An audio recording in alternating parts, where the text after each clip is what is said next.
So first things first, we're going to hook the bobcat up to the bob tack of the skid steer attachment using the orange arrows as our guide for the locking pins.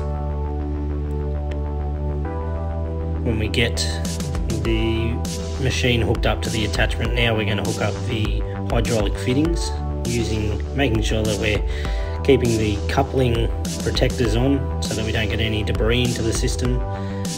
One of the biggest ways to get debris into the system is through these quick couplings. Now what we're going to do is we'll fold our screed out with the retaining arm, and we're going to pin the retaining arm into the top of the screed here.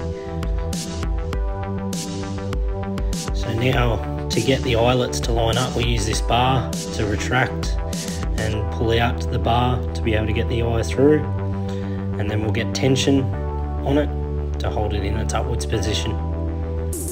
Retaining this collet on the end here will stop it from turning any further. Now we've got our side plate.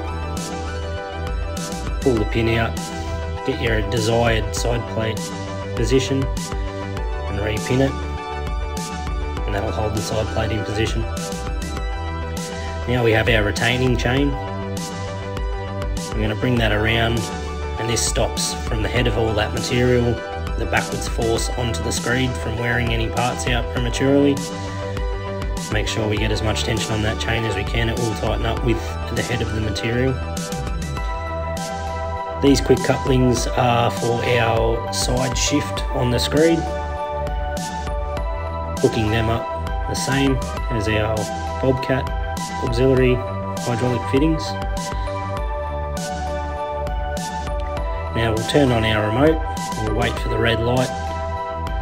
That tells us it's connected. We have upwards and downwards function, down slope, up slope, conveyor on. One push will make the conveyor come on, one push off, and reverse. Screed in and out, and then auxiliary if we choose to put any auxiliary fittings on. Push the conveyor on, push the conveyor off. In reverse, push it on. You'll notice it's a lot slower. That's to protect the hydraulic systems. Push it off again, and then we're good to go. Slope down on the screed. We have 5% gradients plus or minus all the way down, and then we can bring it back up. All controlled by the remote.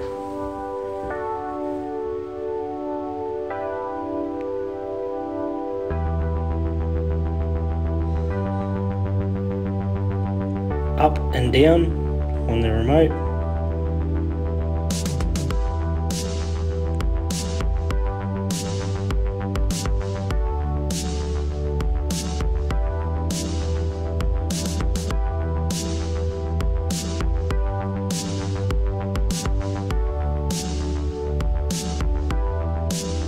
Using the key, we can access the inside of the controls, and there's a toggle switch there for our light.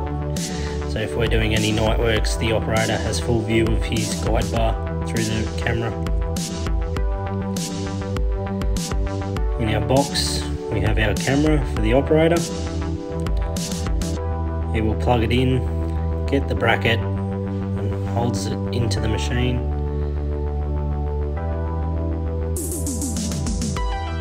Now we're ready to head into the operator station. We can plug that into any 12-volt auxiliary plug, and that gives now our operator full view of his guide bar, keep him online. Now we're ready to hook up to the truck.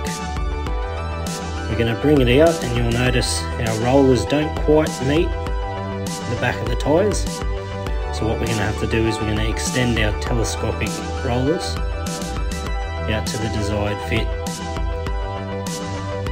While pulling out these pins, on this particular truck we know we've got to go 2 holes to get the desired distance from the truck tyres. Pulling out 2 holes and replacing the pins. We'll repeat this on both sides.